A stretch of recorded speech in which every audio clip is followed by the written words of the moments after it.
I've been designing products since 1998. I was first in the Marine Corps, and we weren't really allowed to use any modified equipment. It was like, hey, this is what you get issued and suck it up. And then when I joined the Navy SEALs, we were allowed to really do whatever we wanted to, and that's where the inspiration came to start making my own products. It was basically serving a need to make better products for the missions that we had to accomplish.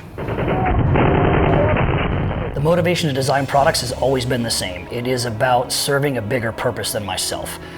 I started making products for my own use, and then when other people started using it, and the next thing you know, we're at war. 9/11 happens, and all of a sudden our country's thrust into combat, into a war that we've been fighting ever since. And those products that I design, that I use, that I create every single day are being used by people in real world situations, and it's saving people's lives. And I don't think I could put a price on something like that. That's why I'm so dedicated and so obsessed with making my own products. The first product I ever worked on was a mountain ruck, and I was with SEAL Team 3. We specialize in desert warfare, and I was a communicator in my first platoon. I came over from the Marine Corps, and it was like, hey man, you're from the Marine Corps? And I said, yes. And they were like, cool, you must be able to carry heavy shit. So they made me a comm guy. And back then, it wasn't like the small little handheld radios that they use today. It was just these heavy-ass man-pack radios, all the crypto, all the cables. And so, my ruck on average was probably about 65 to 75 pounds. And there was really no way to organize all the equipment. So the very first thing I ever made was a mountain ruck for myself to using in the field.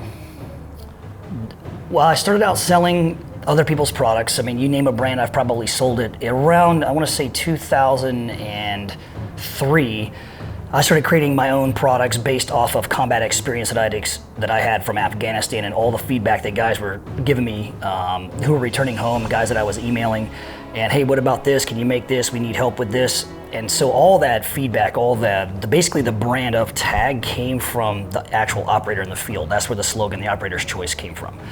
And it just kind of morphed from there. Started out with 2 products and ended up with over 1,800 SKUs by the time I sold it in 2010. I was a consultant. I worked with the Marine Corps. I worked with a couple manufacturers locally in San Diego. I worked with some in Florida. I worked with some in Texas. And that's where the name came from, because I had to have a business name. And then years later, as me and my boys were riding motorcycles, it was apparent that there was nothing on the market that could do and was made to the quality of the stuff that I was already used to, that I'd already been using in combat for so long. So that's where I started making my own products for the motorcycle industry. So me and a couple buddies had some custom dynas made here locally in San Diego. And we were actually going to go to a show called Born Free for the first time. And I want to say this was in 2013, 2014 timeframe. And we were kind of scrambling. It was like a last minute thing. We were going out of town. I didn't have any saddlebags at the time, didn't have a backpack. And so I quickly made, off of an old dump mag pouch design that I had from when I was in the military, something that would attach to the handlebars. And basically that's where I threw my sunscreen, my sunglasses, my wallet, and all that. And that was the first product I ever made. I've been riding motorcycles since 2002, right when I came back from Afghanistan. I bought my first chopper, and it just was like a way to just be away from everybody, to just do my own thing at my own speed, go where I wanted to go. There was no cell phones, there was nothing bothering me, there was no distractions, it was just me and my bike in the road, and it was just a way to get away. We don't compromise on our standards, we don't compromise on our quality, and so when you get our product, it's going to be made by hand, 100% United States of America, by the same materials and the same hands that make products for the United States military.